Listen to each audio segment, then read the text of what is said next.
been up caking this like a younger batch of lambs from the earlies, and I've just discovered I've got a lamb that's been attacked.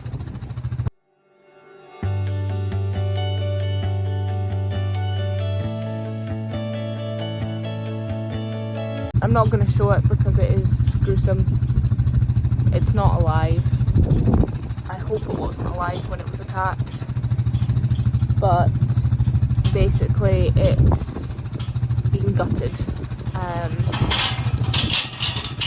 Missing a back leg. You can see its spine's been pulled out of its body. And obviously there's no organs left. Bits of skin are missing. I can't even tell which lamb, which number it is. There's nothing.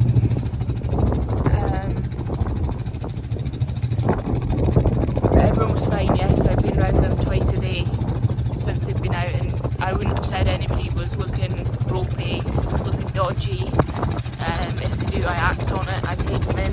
I catch the out, check her. So yeah. This does pose a massive concern now. We do have people that go out and keep the foxes under control.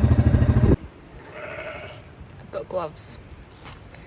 And as you know, I don't wear gloves for normal lambings, but I do wear gloves for rotten lambs. If you know, you know. So got a yow had prolapsed probably about a fortnight ago, and I've got it back in. It was just literally just out. Popped it back in, that was fine. Never saw her shoving again. She's been inside since that whole time. Never saw her shove again. You know, it's always been okay. She's never been doer. And then this morning, I could see her like shoving, and she's not due to lamb yet. She's the next colour. So I knew it wasn't going to be good, and took the harness off, and yeah, I can see discoloured stuff coming out of her, and it's very smelly. So this isn't a pleasant job, but I need to get these lambs out of her to save her. So I'm putting gloves on because it's absolutely disgusting and it is very dangerous. Just if I've got cuts or anything, which I do. So I am gonna go and do that now. This is another downside to having sheep.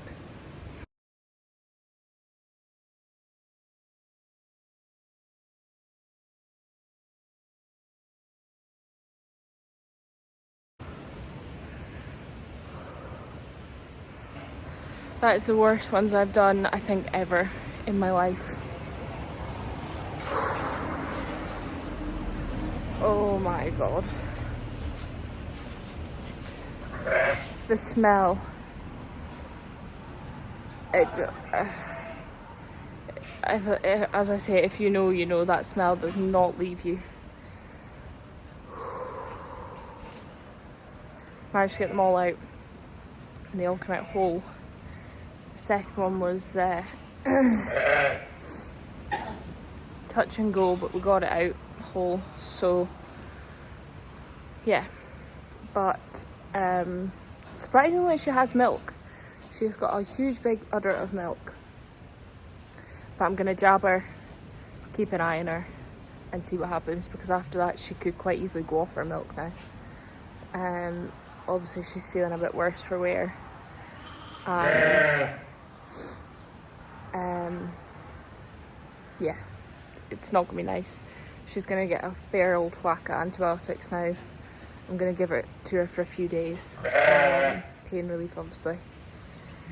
Keep an eye on her, see what happens. She's by far out the woods now. That'll obviously help, but she's obviously still got infection in there, so just have to wait and see, and I'll do all I can now.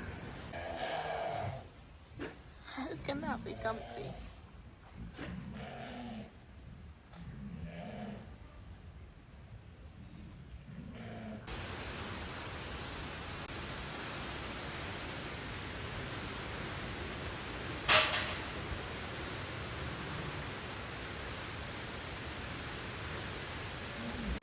sun was literally out and now the hailstones are falling. Great.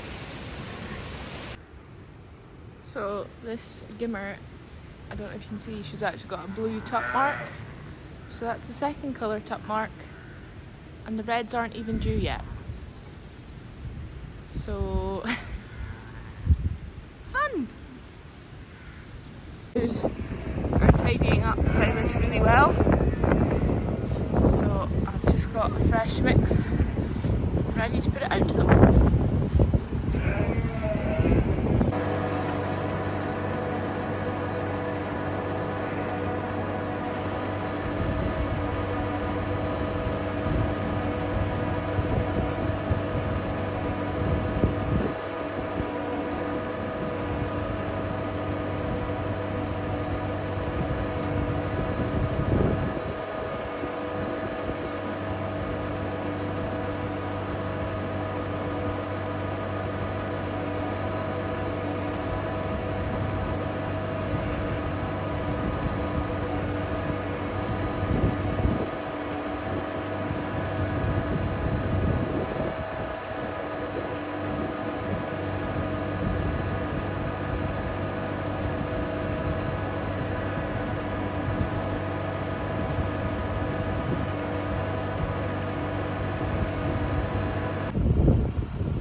Part of the problem is they then lie there because they're so knackered and don't get up, and then that's when they're in the skin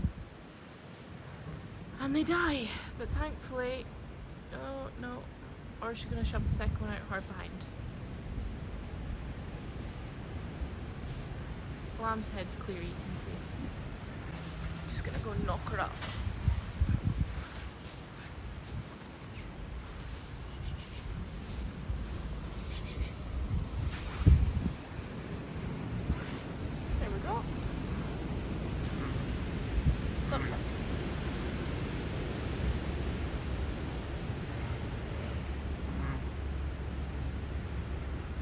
But obviously we want as many of them to lamb themselves as possible.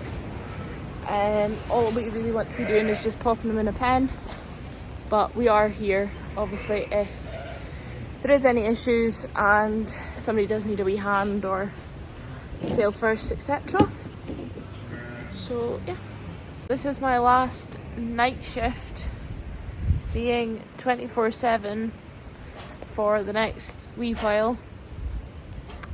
We've got a friend coming to do the nights for the main lambing, so he's starting from tomorrow night, and then he's going to work through for probably about a couple of weeks until his own yows are due sort of start of April, first few days of April. So we'll see how that goes.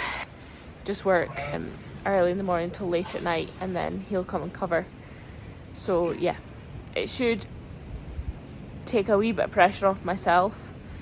It means that I don't have to get up every sort of hour and a half, 2 hours and check the camera. I can sort of have a wee bit of full night's sleep, so that'll definitely help greatly, because at the moment I am really struggling between this lot and the cows. It's intense well through calving, so that'll obviously ease the pressure slightly, but it still just means that somebody has to be in here 24/7, whereas before, when they were lambing outside, it was slightly different. We would leave them for a period of time through the night, and then we'd get up again early hours of the morning. So yeah, it's slightly different. That is one big change from lambing outside to inside, is the workload. Whereas before, it was a case of we went until it was dark and then we left them until it was daylight. Whereas in the shed, like, because we've got the cameras, because they're in a much closer proximity, it's 24/7. So you have to have someone there all the time to be checking, to be keeping an eye on what's going on, because obviously they are in a much closer space. So mismothering, pinching is a lot more common, and also you can catch lambs, maybe are lambed in the skin. You should be able to catch them, because obviously they're lambing inside and somebody's always there, whereas outside it was a case of, well, if it lambed in the skin, no one was there. So we are hoping that by having this shed, although it's a lot more labour intensive, we are hoping that we actually save potentially some more lambs because of, you know, slight issues like that. And also obviously the weather played a big part as well in lambs that were maybe born overnight that got cold, didn't get up quick enough, and obviously died as a result. So we are hoping that that'll save some extra lives, pay off the bills, justify the shed, basically. So managed to batch up the first 2 colours enough, which has freed up this. So I'm going to give it a quick bed, and then I'm going to put yows with lambs out to heat again, because it's forecast to snow for the next 2 days. I don't think it's going to be bad, but we've got the space, so I'm just going to use it just now, and then if it's fine, they can then go out hopefully tomorrow or Tuesday.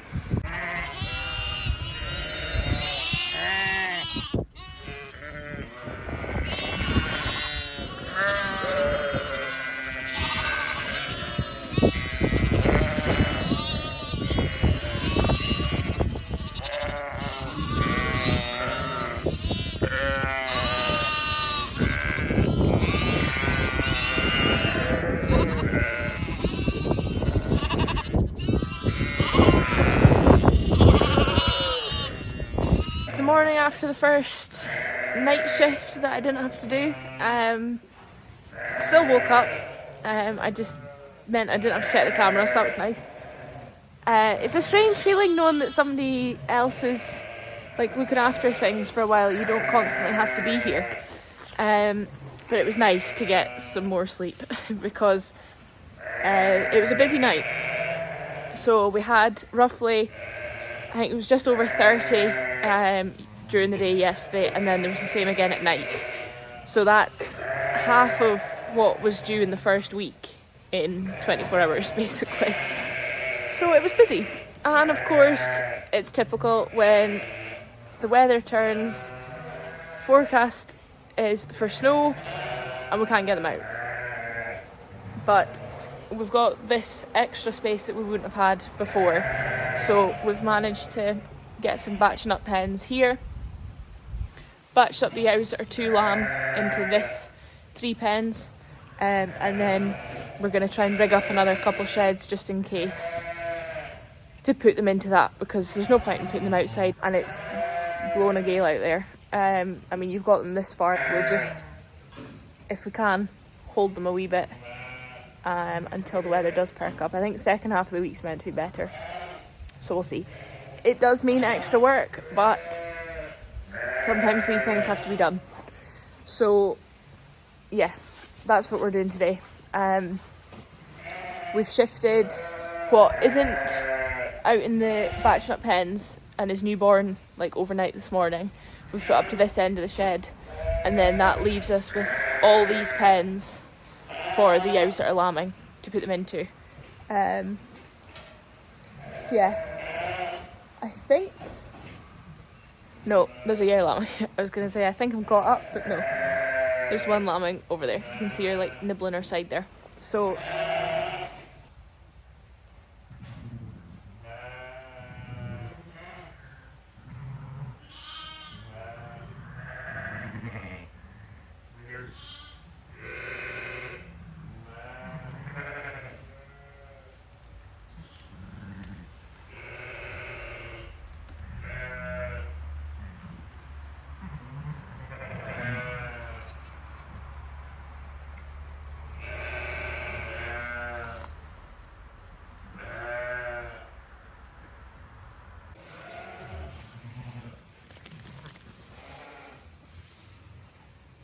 close.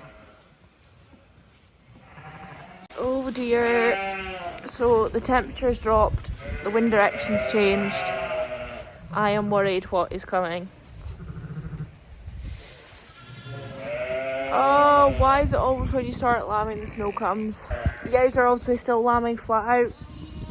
I had a nice run of singles, so I've got them adopted on, and I currently have 3 lambing, 2 of which are right beside each other, and 1 has just started shoving there. So I won't be going very far. This is my little run of singles that I had. So I've got 3 here, they're all gimmers. So that's her own lamb. Believe it or not, that's actually a triplet lamb that was born at the exact same time. And I mean, they're very close in size. Then another single. So that's her own lamb, and then that's the put 2 lamb. So she's happy with those 2. And another one here. So that's her own lamb in Suking. And then that's the put 2 lamb. He looks a bit sad, but he's absolutely bursting full. He's just sort of having a wee doze on the spot. But they all seem delighted. So a successful twinning on session, I would say.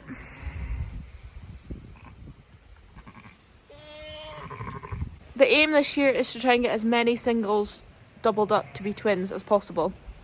Because obviously when we were lambing outside, a lot of the time you miss the singles lambing, and also because they're outside we didn't give them any supplement feed because we didn't want them too big in case we weren't there and they stuck with them. So their milk production was not as great as probably what it could have been. So now that they're inside, we are tackling putting on as much as we can. Obviously factors still come into play, so if they've not got a lot of milk, they'll just stay as 1, or if their lamb's absolutely humongous like we had this morning, she'll stay as a 1 as well. So yeah, but we're trying to get as many twinned on as possible, and therefore that will reduce my numbers for pet lambs. My sister is now on holiday, so she has been tackling the pet lambs. Bless her, she's making a fantastic job of them.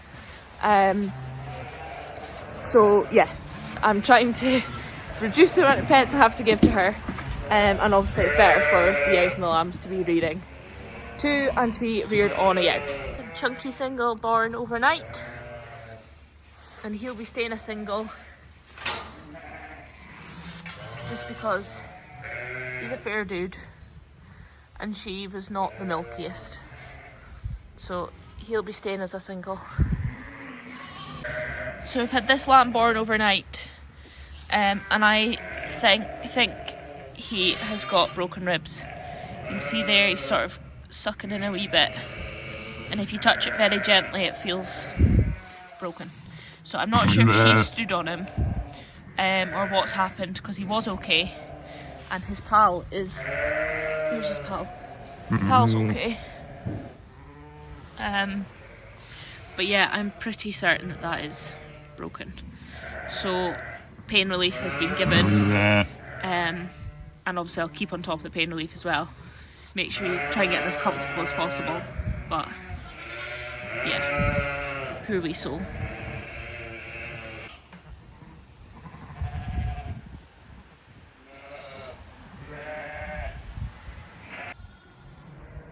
And that's the sleety snow started. Sorry girls, I know you're wanting in here. Well, that's it for this one. The weather is still shocking. Thank you as always for watching, and hopefully we'll see you and some sun in the next one.